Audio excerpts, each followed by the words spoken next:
All right, this is my final speech. It's a best man speech. This is my wedding audience. I want to thank you all for coming tonight. I want to thank the bride's parents, Dale and Deborah, for having us, putting all this together. Also, the groom's parents, Tracy and Louie. Also, want to thank Joe Biden. Because of inflation, we know you all had to work a little extra harder to make tonight happen. We'll start by introducing myself. My name is Daniel Hashman.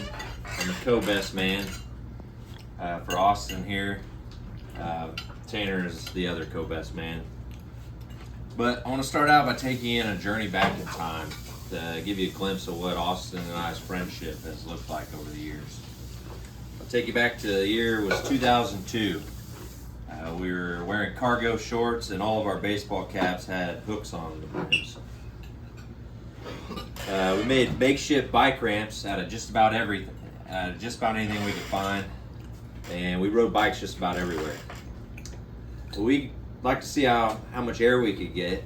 That all came to an end when Austin's little brother went flying over the handlebars, took a trip to the emergency room. Louie and Tracy put an end to our ramp jumping days. It was also at the Cronenwitter's house where I learned a very valuable life lesson. When Louie was yelling and cursing at us on where to aim the flashlight, it was there that I learned how to change the oil in a vehicle. If it wasn't for Austin's dad, I wouldn't really know the first thing about cars. Fast forward a couple of years, our co-best man here, Tanner, joins the picture. And bikes were still our main means of transport. We never missed a Taco Tuesday at Margaritas. Well, whenever we'd go there, we never missed the free matches that they would hand out. One specific Taco Tuesday, we grabbed some matches and we were playing with them behind Margaritas. As we were unchaining our bikes, we lit the dumpster on fire. We tried to extinguish the flames with our drinks, but the flames rekindled and they were soon shooting up out of the top of the dumpster. So we panicked, we shut the lid, and we drove off on our bikes. As we were hearing the sirens approaching, this is one of the few and only times I have ever seen Austin cry. It's a little ironic that I became a fireman after almost catching an arson charge as a child. When we got into high school, our activities included mudding, fist fights, late nights at Sonic, and a lot of underage drinking at Tanner's parents' house. Thank you, Dan and Julie, for all the memories, or lack thereof. Might I add that we were never mudding in Austin's truck. It was always one of our vehicles, specifically Tanner's white Suburban. May her ashes rest in peace. That's another fire story I can tell you about later.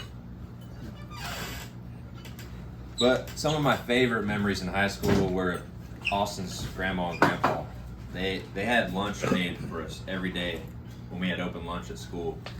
And Tanner and I never met our real grandpas. So Austin's grandpa, Papa Milton, he was like a grandfather figure to both of us. Right at lunchtime, they would have lunch ready, made for us, and we'd go and visit. And like Papa Milton always said, free fits in my budget.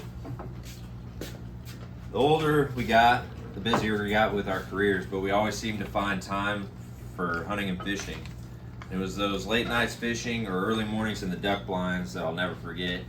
Usually Austin claiming every bird that fell out of the sky, or us getting caught goofing off as the ducks are flying right over our decoys. I remember the first night I met Leah, the bride here. Austin was really nervous because he knew he'd met someone special, and we went to Kansas Hall. I got kicked out by the bouncer that night. He thought I was too drunk because I threw up. Turns out I just don't like drinking chew spit. Austin left a whole bottle full at our table. Hopefully, though, I wasn't the only one swapping spit with Austin that night, if you know what I mean. I'm not really sure if Leah actually likes me. There was another time we went out to a concert that she slammed my hand in the door of a Suburban. I almost lost 4 fingers that night. She swears it was by accident, but I still am reminded of that time every time I clench this right hand. You run your car off the side of the road, get stuck in a ditch way out in the middle of nowhere. Somebody's gonna drop everything, run out and start up their car, hit the gas, get there fast, never stop to think what's in it for me or it's way too far. They just show on up with their big old hearts. You find out who your friends are, like the great Tracy Lawrence once said.